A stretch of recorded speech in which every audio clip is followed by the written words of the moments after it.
действительно в древние времена отряды аланов, будущих осетин, аж до Португалии доходили, до океана? Такие области Франции, как Арморика, были в V-VI веке заселены теми племенами, которые разгромили Западную Римскую империю, обосновались на вновь завоеванных территориях.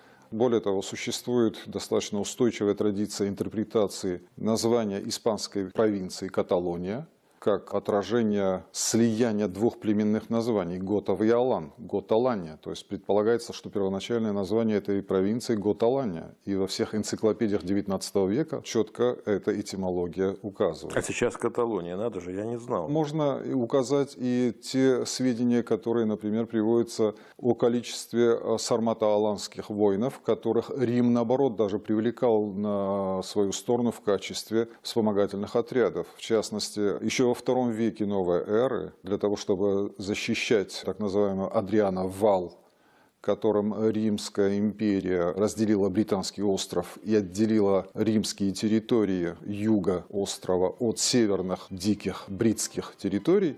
Так вот, Адрианов вал защищала 8000-я конница сармато-аланов.